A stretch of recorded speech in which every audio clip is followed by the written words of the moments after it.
The book of the prophet Isaiah, chapter 4. And in that day 7 women shall take hold of one man, saying, We will eat our own bread, and wear our own apparel. Only let us be called by thy name, to take away our reproach. In that day shall the branch of the Lord be beautiful and glorious, and the fruit of the earth shall be excellent and comely for them that are escaped of Israel.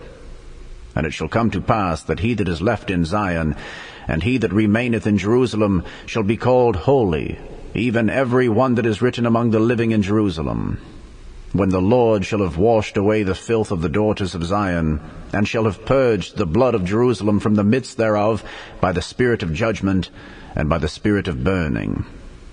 And the Lord will create upon every dwelling place of Mount Zion, and upon her assemblies, a cloud and smoke by day, and the shining of a flaming fire by night. For upon all the glory shall be a defense. And there shall be a tabernacle for a shadow in the daytime from the heat, and for a place of refuge, and for a covert from storm and from rain. The book of the prophet Isaiah, chapter 5. Now will I sing to my well-beloved a song of my beloved touching his vineyard. My well-beloved hath a vineyard in a very fruitful hill, and he fenced it and gathered out the stones thereof, and planted it with the choicest vine, and built a tower in the midst of it, and also made a winepress therein. And he looked that it should bring forth grapes, and it brought forth wild grapes. And now, O inhabitants of Jerusalem, and men of Judah, judge, I pray you, betwixt me and my vineyard. What could have been done more to my vineyard, that I have not done in it? Wherefore, when I looked that it should bring forth grapes, brought it forth wild grapes. And now go to, I will tell you what I will do to my vineyard. I will take away the hedge thereof, and it shall be eaten up, and break down the wall thereof, and it shall be trodden down. And I will lay it waste, it shall not be pruned nor digged, but there shall come up briars and thorns. I will also command the clouds that they rain no rain upon it. For the vineyard of the Lord of hosts is the house of Israel, and the men of Judah his pleasant plant. And he looked for judgment, but behold, oppression; for righteousness, but behold, a cry. Woe unto them that join house to house, that lay field to field, till there be no place that they may be placed alone in the midst of the earth. In mine ears, said the Lord of hosts, of a truth, many houses shall be desolate, even great and fair, without inhabitant. Yea, 10 acres of vineyard shall yield 1 bath, and the seed of an homer shall yield an ephah.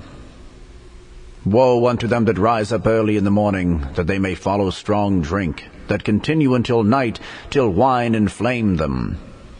And the harp and the viol, the tabret, and pipe, and wine are in their feasts.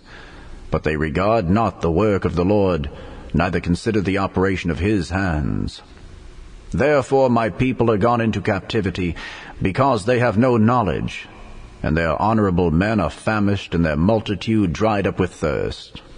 Therefore hell hath enlarged herself, and opened her mouth without measure, and their glory, and their multitude, and their pomp, and he that rejoiceth shall descend into it.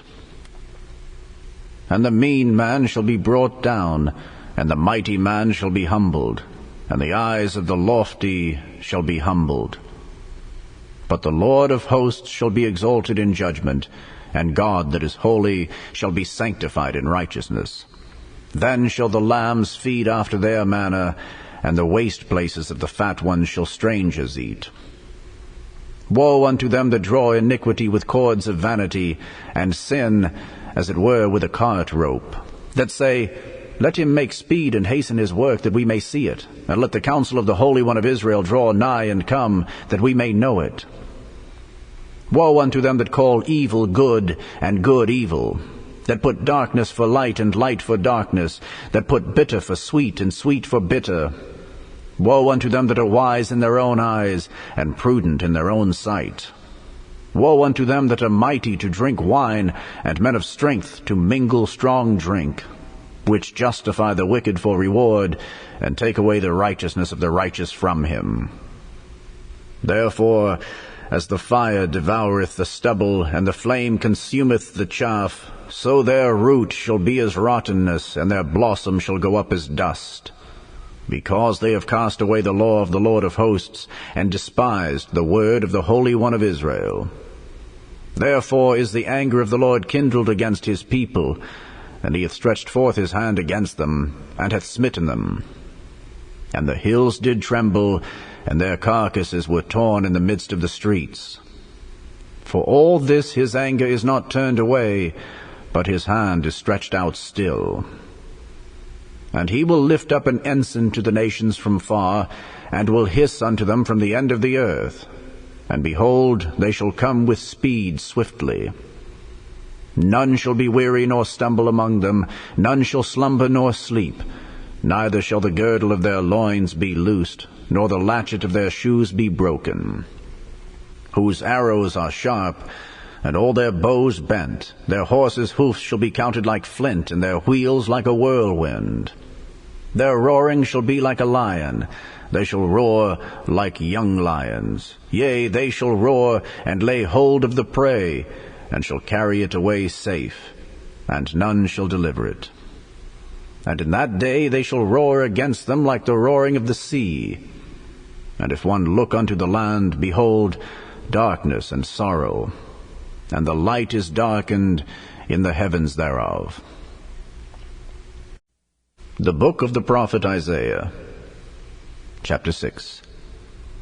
In the year that King Uzziah died, I saw also the Lord sitting upon a throne, high and lifted up, and his train filled the temple.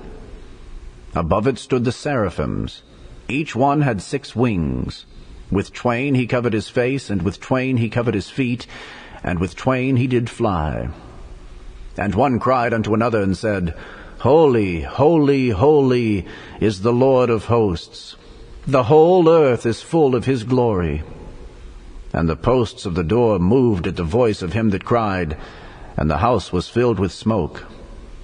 Then said I, Woe is me, for I am undone, because I am a man of unclean lips, and I dwell in the midst of a people of unclean lips. For mine eyes have seen the King, the Lord of hosts. Then flew one of the seraphims unto me, having a live coal in his hand, which he had taken with the tongs from off the altar. And he laid it upon my mouth, and said, Lo, this hath touched thy lips, and thine iniquity is taken away, and thy sin purged. Also I heard the voice of the Lord saying, Whom shall I send, and who will go for us? Then said I, Here am I, send me. And he said, Go and tell this people, Hear ye indeed, but understand not, and see ye indeed, but perceive not. Make the heart of this people fat, and make their ears heavy, and shut their eyes, lest they see with their eyes, and hear with their ears, and understand with their heart, and convert, and be healed. Then said I, Lord, how long? And he answered, Until the cities be wasted without inhabitant, and the houses without man, and the land be utterly desolate. And the Lord have removed men far away, and there be a great forsaking in the midst of the land. But yet in it shall be a tenth, and it shall return, and shall be eaten, as a teil tree, and as an oak whose substance is in them when they cast their leaves. So the holy seed shall be the substance thereof. The Epistle of Paul the Apostle to the Galatians, Chapter 5. Stand fast, therefore, in the liberty wherewith Christ hath made us free, and be not entangled again with the yoke of bondage. Behold, I, Paul, say unto you, that if ye be circumcised, Christ shall profit you nothing. For I testify again to every man that is circumcised, that he is a debtor to do the whole law. Christ is become of no effect unto you, whosoever of you are justified by the law. Ye are fallen from grace. For we through the Spirit wait for the hope of righteousness by faith. For in Jesus Christ neither circumcision availeth anything, nor uncircumcision, but faith which worketh by love. Ye did run well. Who did hinder you that ye should not obey the truth? This persuasion cometh not of him that calleth you. A little leaven leaveneth the whole lump. I have confidence in you through the Lord, that ye will be none otherwise minded. But he that troubleth you shall bear his judgment, whosoever he be. And I, brethren, if I yet preach circumcision, why do I yet suffer persecution? Then is the offense of the cross ceased. I would they were even cut off which troubled you. For, brethren, ye have been called unto liberty. Only use not liberty for an occasion to the flesh, but by love serve one another. For all the law is fulfilled in one word, even in this, Thou shalt love thy neighbor as thyself. But if ye bite and devour one another, take heed that ye be not consumed one of another. This I say then, walk in the Spirit, and ye shall not fulfill the lust of the flesh. For the flesh lusteth against the Spirit, and the Spirit against the flesh. And these are contrary the one to the other, so that ye cannot do the things that ye would.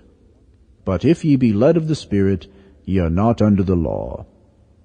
Now the works of the flesh are manifest, which are these: adultery, fornication, uncleanness, lasciviousness, idolatry, witchcraft, hatred, variance, emulations, wrath, strife, seditions, heresies, envyings, murders, drunkenness, revellings, and such like, of the which I tell you before, as I have also told you in time past, that they which do such things shall not inherit the kingdom of God. But the fruit of the Spirit is love, joy, peace, long-suffering, gentleness, goodness, faith, meekness, temperance. Against such there is no law. And they that are Christ's have crucified the flesh with the affections and lusts. If we live in the Spirit, let us also walk in the Spirit. Let us not be desirous of vain glory, provoking one another, envying one another.